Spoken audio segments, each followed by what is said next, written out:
What I have for you here is a high-intensity hamstring workout based off of some ideas from the 70s and 80s, Arthur Jones Nautilus high-intensity style. And the idea with this is nobody gets stronger in the gym. I've said it 1,000 times. I've said it here. You get stronger after you leave the gym and you recover. When you rest and eat is when the muscle and the strength is built.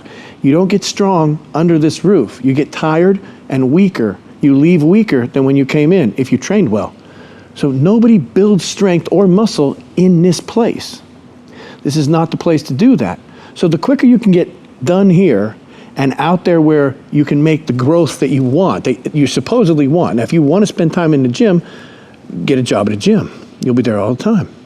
But if you want growth and the growth doesn't happen here.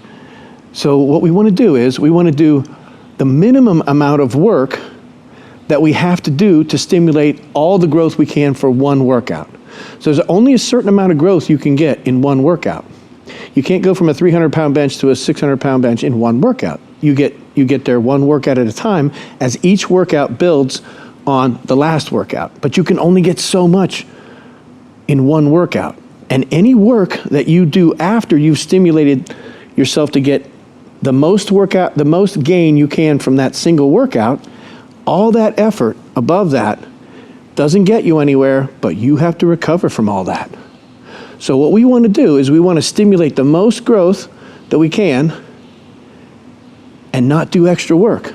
But how do we know where that is? So we have to push a little past what we think is the best we can do for that day. We have to be confident that we didn't come up short and not stimulate growth. Because I'm just about as tired here as I am here, over the line, just about the same amount of energy. So there's a very thin line between not quite good enough and just barely good enough. It's hard to feel that. So we're going to have to go a little beyond where we know we've done just barely good enough, and we're going to have to be sure that we've done good enough. But we don't want to go past that. And so this is an illustration of a maximized difference. The term is, I think, reducto ad absurdum. We're going to reduce this to its absurd level of minimum. We're going to minimize the amount of work and still get all of the benefit we could if we did 5, 6 exercises of multiple sets. And that can be done, I believe, and I'll make a good case for that now. What we're going to do is based off of that concept. And there's different ways to get at this, but we're going to do one set to failure. And we're going to blend a couple different training styles into that set, and I'm going to push him as hard as I can get him to go, because what we want to do is we want to get as much exhaustion of as many fibers as we can. So in the beginning, the fibers that he uses to do reps are going to fatigue. And then he's going to have to recruit other fibers that aren't fatigued. And that keeps going until he's completely fatigued and can't quite move the weight. At which point I'll help him move the weight a little bit, and we'll keep training. And then we'll do some facilitated manual resistance. So here's the plan. He's going to get on leg extension, and we're guessing at about what he should fail at if he's doing his own reps, either 6, 7, or 8 reps. So I want him to fail at 6, but maybe he'll get 7, maybe he'll get 8. If this isn't enough weight, he'll have to do more. We made a bad choice, and he'll have to pay for that because I have to get him exhausted. When he cannot do any more reps, then I will step in and do some forced reps, which means he'll lift it as high as he can, and we'll do 4 reps where I help him to finish the rep, and he'll do the negative himself. So he'll lift it as high as he can. Number 2, I'll help him. Each time I help him, I'm going to be sensing his fatigue build up. So each time we do another rep, I should have to help a little bit more to help him finish. We're going to do that for about 4, Ryan, but we might do more. I get to decide when we're done doing that. When I'm tired of lifting your weight, then we're going to go to the last thing. And what I'll do then is I'll finish him off with pure facilitated manual resistance, which means he's going to be working against me directly. I can feel his effort. I can feel when he lets up. I can feel when he tries harder. And I can use that to coach him through. Because I'll be sensing through my body his effort against me. I'll be pushing, he'll be pulling. And we're not going to do the negative today because I haven't trained Ryan and I don't want to hyperextend him down. But you should do these both up and down manually as the coach. Now, I haven't trained Ryan before, but I'm going to try to get the best out of him. So I don't know how we're going to go, but I just need a commitment from you because I'm going to guarantee my end of this bargain. The effort will be there. Okay, that's all I need. So if you give me what I give you, this could be the best workout you ever had on hamstrings, and it could be the shortest one. Perfect. That's what we want, and that's what we're hoping for. But you'll certainly learn something about this concept, and you get better and better every time you have it. Yep. All right, I think we're ready to go. Give me 6. 1, down slower, up smooth and quick, down slower. That's it. I'm just waiting for him to get tired. You got 15 reps here. Keep going. And that weight is way too light. Keep going. Keep going. I don't even have to count now. This is way too light. So at this point, since I don't want him doing 15 reps, I'm going to slow him down a little bit. Go ahead, pull. Just give him a little bit. There, that's making it easier, isn't it? Now we're getting somewhere. Now I have to help him. Pull, pull, pull. All right, we're doing 4 like that. Go. Up. And I'm going to help a little. Down slow. 3 more. And I'm going to help a little more now. Pull. That's it. And I'm going to help a little more now. A little earlier. Up, up, up. Down slow. 1 more. And I'm going to help a little bit. I'm helping. That's all I'm helping. You pull the rest. That's all I'm giving you. Pull. Down slow. All right, rest for a second. Take 3 deep breaths. I'm going to change this weight. I'm trying to change the weight. All right. Y'all set. Take a breath. Take a breath. Hold on. Take a breath. Pull. Pull! You didn't hear me. I said pull the weight. Go. Pull. Move it. Move it.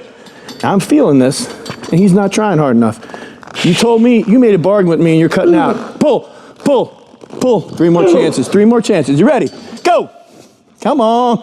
That's better. There we go. See, I can feel that. He gave me more effort. He acted like he was tired. Keep pulling. Straight pull, straight pull, straight pull. Keep going, keep going, keep going, keep going. Down slow. We got 2. Now, see, now you're just going to quit, huh? You're just done, huh? You're just going to quit. Yeah, you just had enough, huh? You're fatigued all the way. You can't do anything more for me. I came all this way to help you, and you don't want the help. Pull, pull, get it up, get it up. I'm gonna help him a little bit. All right, down slow. We got 1 more. Take a deep breath, relax. I want you to knock me over now. Come on, knock it over, knock me over. Get going, get moving. Come on, show me what you got. Is this all you got? All right, that's all you are then. That's all you are. That's good. That's pretty good. You're a pretty good man. That's not bad. Give me everything you got, though. If you can, give me everything you got. Keep those knees down. All right. Let it down. Walk it off. That's that. So we're done. You all right? Now, people, if you don't know my sense of humor, I use a little jab, but I don't believe in knocking people down. So every time I knocked him down, I tried to encourage him more. And so I don't believe in these coaches that, you ain't shit, you can't do it, but I put a little bit in there because I think we got to know each other a little bit. So I thought that would be a good way to train him. And so I have nothing more to say about that. What do you have to say about that? Walk around a little bit and just tell me what you have to say about it. Move those legs. Very intense. Absolutely.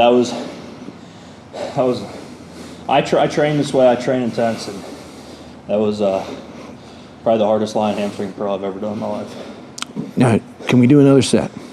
No, absolutely not. That's the right answer. Then I did well. If you would have said, oh, yeah, I'll try it, I think I can, then I didn't do enough.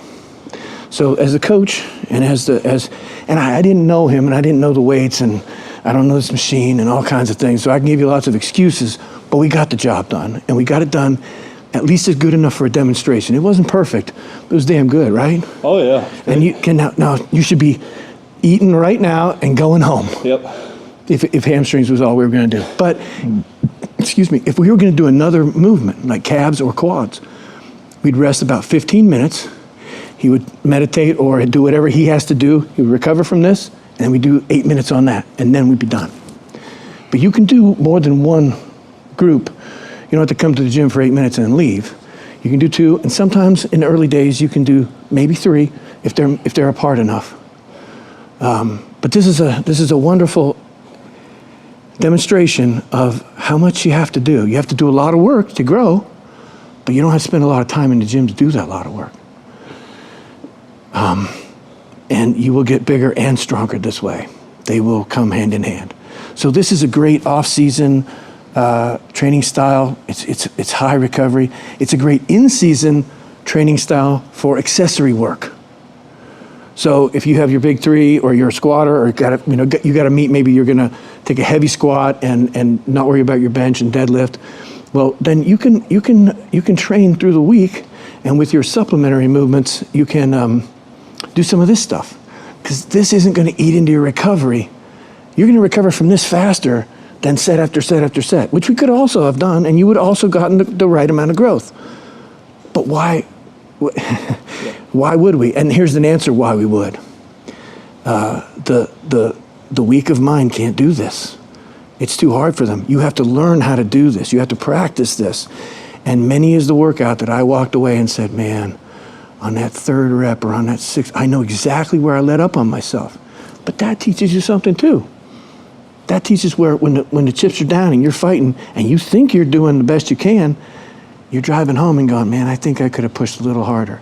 Because we're done now. So the urgency is, if you didn't get it done, you don't get to grow. Yeah. You got to wait a week now, or whatever our training loop is, 5 days, to do hamstrings again. And it kicks you in the ass up here if you didn't put out. And so you learn to put out.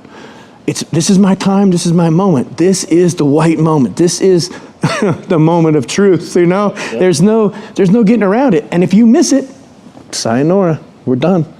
I'm not giving you another chance. I'm not giving you another set. I'm not giving you anything. If you don't learn to do it all now and give me everything all at once, then you can't train this way. You got to do the sets and reps. And so this is a good mental training too. And it can be blended in with stuff, or it can be just pure off-season. It's a bodybuilding format, but if you don't think you're going to get strong with this, because you're recruiting, you're sending signal, and you do get strong from this. So I think that's all I have to say about that. There you have it.